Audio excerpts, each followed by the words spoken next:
Good evening, sir. I'm Dr. Jonathan Reed. I'm new here. I've already heard about you, Dr. Reed. I'm Milton Hooks, the ambulance driver for this shithole of a hospital. That's quite a blunt introduction, Mr. Hooks. You can call me Milton. I like to speak my mind, Dr. Reed. Perk of the job. Don't judge me, and I won't judge you. I'm not sure I understand what you're talking about. Well, I'm no doctor, but I'm pretty sure a gun can't be used as a surgical instrument. You have a keen eye. I learned to shoot during the war, and have carried one ever since. Old habits die hard. No need to explain, Dr. Reed. And if you ever need a better gun, remember, I may have something for you.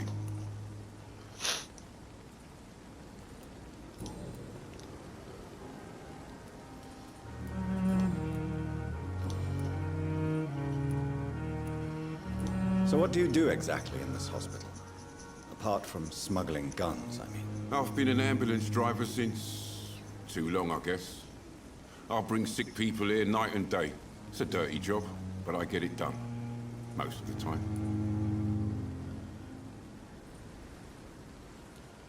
It sounds like things have been a bit rough recently.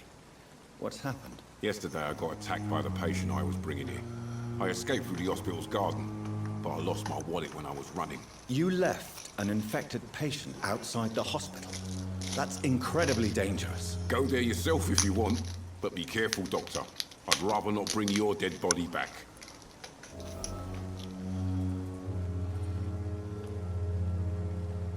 Since you're on the front line, how is the sanitary situation in this vicinity? It's a complete disaster. It's even getting dangerous to enter some streets or buildings. Even the locals attack you.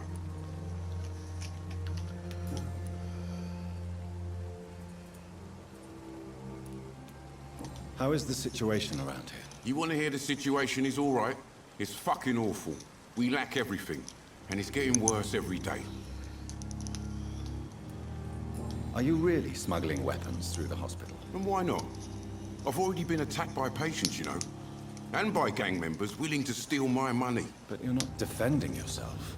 You're selling guns to civilians. You keep people alive your own way, Doctor. I offer them another way to protect their health.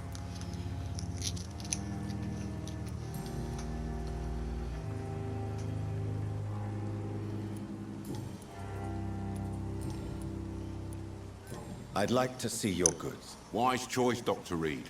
A reliable gun is what everybody needs these days.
Dr. Swansea is right.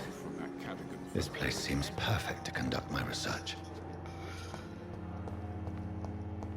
Shit, where was I supposed to go? You and our side, Dr. Reed. I know that Pembroke will prevail and survive this epidemic. Good evening, Doctor. I believe we're going to be working together. Dr. Reed. Dr. Swansea informed us of your arrival, but I could not dare to believe we'd have such good fortune. Such an honor, sir. Thank you. And you are? I am Thoreau Strickland, Dr. Thoreau Strickland. I'm a great admirer of your work, Dr. Reed.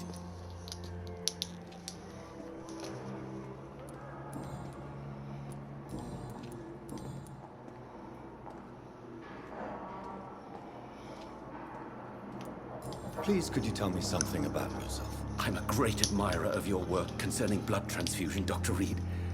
I run my own experiments. I'm convinced it's the future.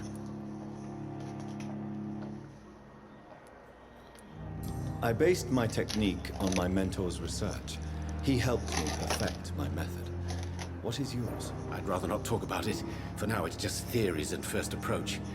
My process is purely experimental and unsuccessful. As long as you're cautious and methodical, you may remain empty-handed, but you won't fail. You're not the first one to warn me, but I am convinced knowledge is the main weapon against the ravages of this epidemic.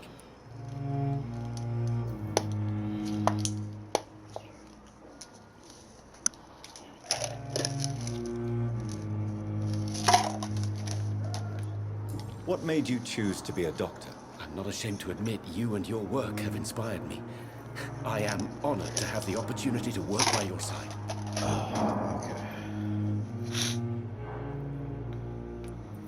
It's always a pleasure to share scientific and medical knowledge with someone eager to learn.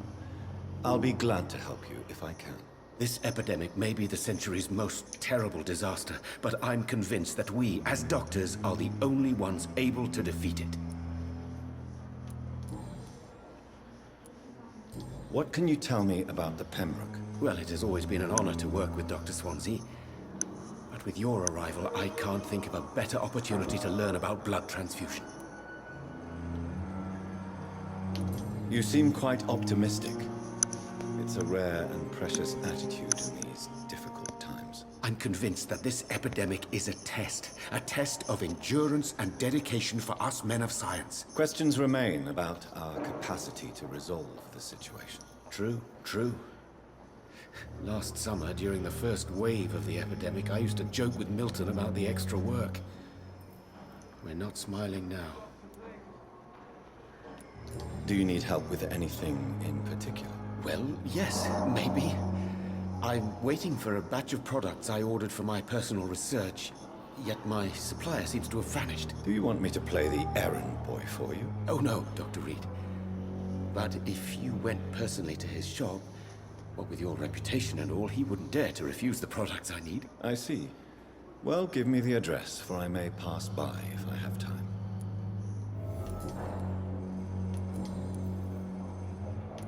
Goodbye, Dr. Strickland.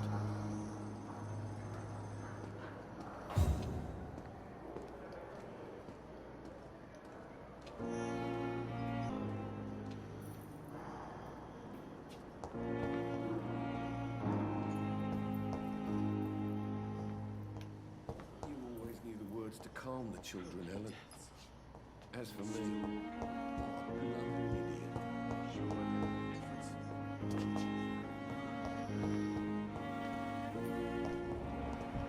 Oop, wrong.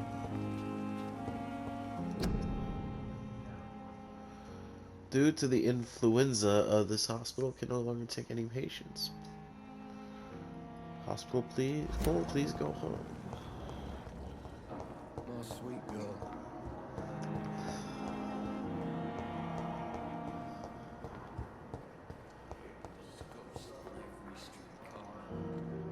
Good evening, nurse. Good evening, Doctor.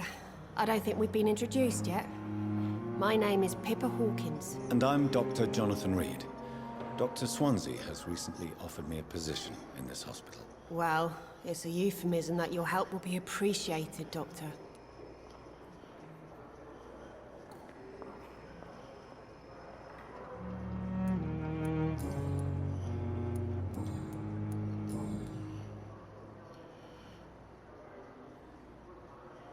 How would you describe the situation at the Pembroke Hospital? It's serious. The flu is wreaking havoc amongst the staff and patients. We are running out of everything. Nurse Hawkins, the Spanish flu won't last forever. Even the Black Plague didn't kill everyone. I wish I could believe you. But what if this epidemic was worse? What if in the end, nobody was spared? You must get a hold of yourself, nurse.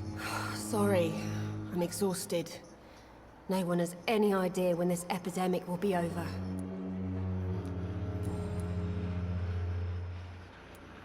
How long have you been a nurse? Well, long enough to see that the epidemic is winning. And no matter how qualified you are, don't tell me you'll change that. You'd be surprised what dedication can achieve, Nurse Hawkins. In medicine, sometimes we're just a test result away from a miracle. Sorry, Doctor. I don't want to sound bitter, but I'm just too tired to give a pep talk like Nurse Brannigan. How is the Pembroke staff coping with the epidemic? Well, not well. Milton, the ambulance driver, is even more grumpy than usual, especially concerning doctors. Why does Milton dislike doctors? I don't know. Just ask him. But be warned, Milton is not the chatty type. Why is Milton grumpy on a daily basis? Is it just an act? Milton's not the kind of man who's bothered about a bad reputation, whether he deserved it or not.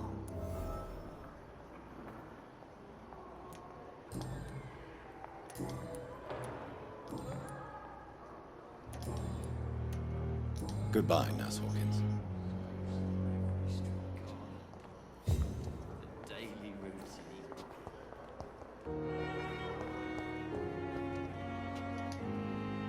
Good evening, sir. Can I help you? Unless you're here to fix my face. No. I don't think you can help me. I'm Dr. Reed.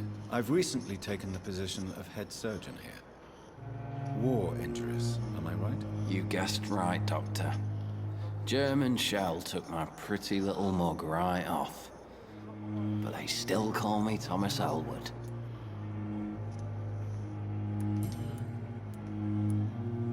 Where were you stationed, sir? Did you serve for long? I really don't want to talk about all this shit. No offense. I was pushing too much. I served in France myself. I just wanted to know what happened to you. You were an officer, weren't you?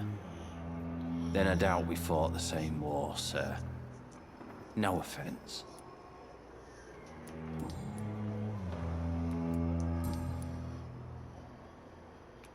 How is your stay with us, Mr. Elwood? Oh, it's bliss. I just escaped death in the trenches to be surrounded again by the moans of the dying. Can I ask you precisely why you're a patient here? It's the pain, sir. The drugs don't work. It just hurts under the scars, if you get my drift.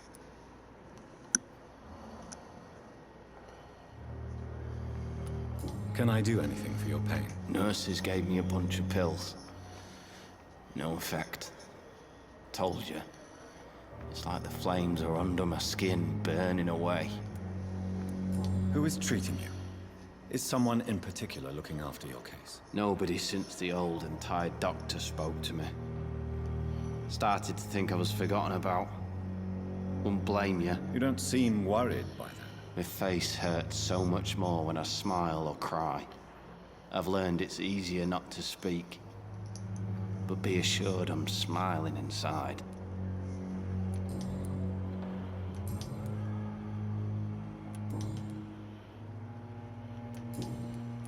Goodbye for now, Mr. Elwood. Damn. The pain. It's here again. I cannot enter. What the fuck is the...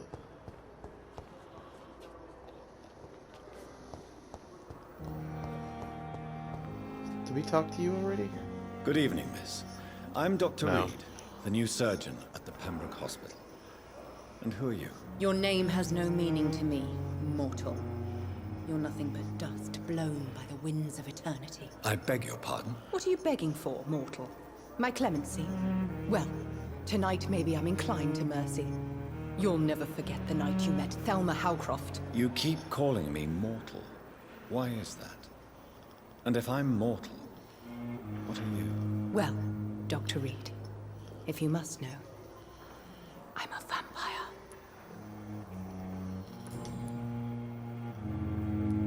Who are you really, Miss Howcroft?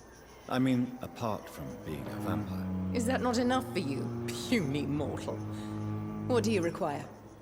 Proof of my powers? I'm curious to know who you were before becoming a vampire. No, it was such a long time ago, I don't remember. Centuries of unholy life can have strange effects on one's minds, you see?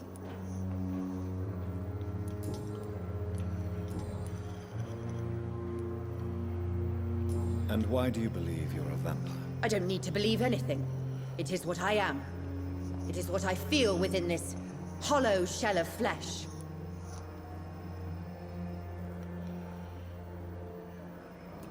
Please, describe to me how you feel. What is it like to be a vampire? I can hear my body crumble from the inside as my flesh cracks and fades. I sense the last pulse of postulant blood within my drying veins. I need new blood.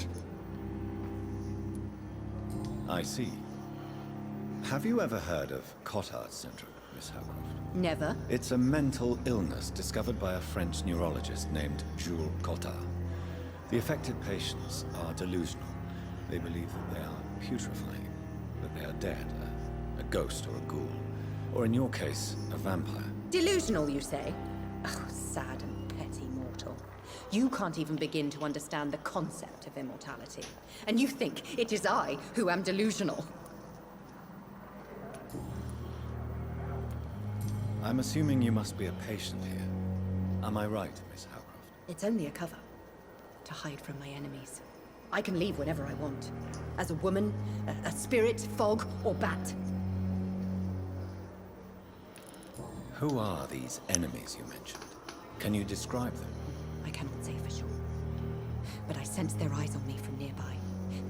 I feel them watching me every time I visit the garden near the morgue. The staff here are not your enemy. They're here to help you, to care for you. I'm not speaking of the doctors in white. I'm speaking of the men and women who hunt me. For I am a vampire. I see. Don't worry. These people will not find you here. I'll personally make sure they leave you alone. Thank you, mortal. But do not interfere with them, for you are no match for those that hunt me.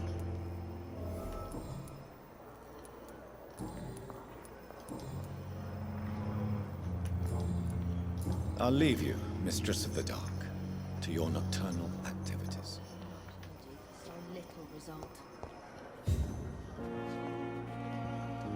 Alright, I think we gotta go upstairs.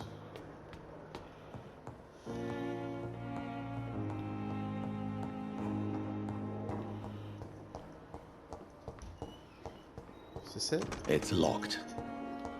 This is it. This must be the place.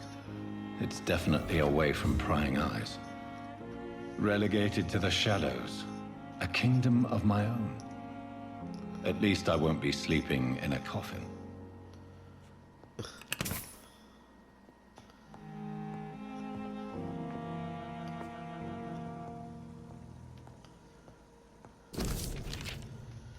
Dear Jonathan, I asked a nurse Crane to secure an office for you on the second floor. Please forgive the austere decorations, but Pembroke Hospital is not exactly the Ritz. Sorry to let you discover your office alone, but I need to sleep a little bit before going back to work. I am just a mere mortal after all. I also gave orders to let you rest, and for the staff to never enter your room. You will be able to sleep all day without being disturbed, and work at night without raising any suspicion. I'm afraid the place is quite messy, but you'll be able to conduct your experiments here at your own pace. You'll also notice that there is an open window with a scaffold that will allow you to enter and exit the hospital without being noticed. I imagined how awfully new and disturbing this all must be for you. Believe me, I have studied enough of your species to understand what you must now be facing and feeling. Be assured I'll do whatever I can to help you in this ordeal. Know that you're not completely alone facing this. I'm glad I met you. These dark times we're all presently facing. I hope our future collaboration will yield great results. Welcome to Pembroke, my esteemed colleague. We shall talk soon. Yours sincerely, Edgar Griffith. I don't know that word. P.S. I left a copy of some of my notes concerning what I have discovered about Echelon in the last few years. Feel free to read about it if you need some guidance, as long as you need. Don't use this knowledge to take advantage of me. Okay.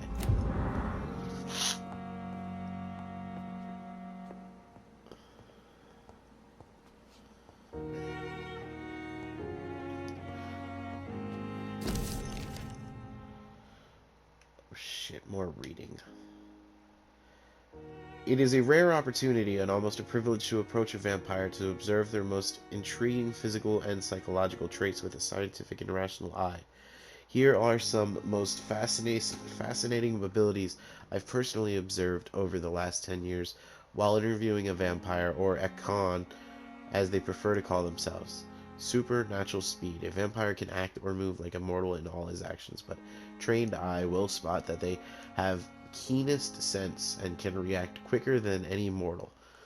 On a few occasions, alarmed, surprised, necessarily to flee, I have seen a vampire move so quickly that almost as if he vanished just to reappear somewhere else. The human eye cannot follow their movements when they act so quickly, but it is not a teleport or I don't know that word. It is only a supernatural speed. For me, it is a cat-like attribute, which allows them to run and dodge or jump longer than faster than us. I also noticed that such speed seems to exhaust them, and that they are beyond to physical limitation. One of the most powerful abilities a vampire can deploy is the capacity to force a mortal to obey them. I call this trait but it has nothing to do with the mortal ability after subjects. A vampire can bend a mortal to their will, and they can even break a mind. A vampire interviewed even told me the more a subject tries to resist, the more permanent the damage will be, as if the vampire could require time to master, and that result could vary wildly from one subject to another. A patient of false memory, blah, blah, blah, blah, and Friday. I really don't feel like reading all this, but let me just power through this. Blood awareness. This may be the most catastrophic ability of all concerning vampires, since it is the cause of so many tragedies for them and us. Vampires crave for blood. They must use their will to restrain themselves from frenziedly drinking every drop of blood they can see. They need blood to function and to express supernatural traits. A famished vampire can be very weak, even if he can not die of hunger or thirst. This need for blood may explain why the vampire is aroused by it. A vampire confessed to me that the blood could sometimes blind him, since its smell and attractiveness can be so strong. When he focuses, a vampire can almost see blood all around them inside warm bodies, though the walls and supposedly clean weapons, etc. Whoa, that scared the shit out of me. The same vampire even told me that he can see if a mortal can be clean blood or ill, and that in some cases he can even sense disease, infected clothes, or even in items in a room. If this is true, it could be so many medical applications. Also, Peter's belief. Yeah, okay. Finally, powerhouse through that shit. What is this? The flower's dying. It needs water. Needs water.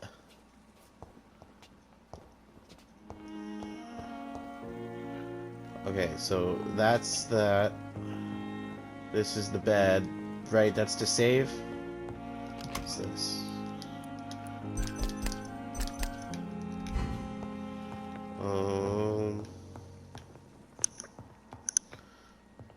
Alright. I'm gonna end the episode here. I'm about to save.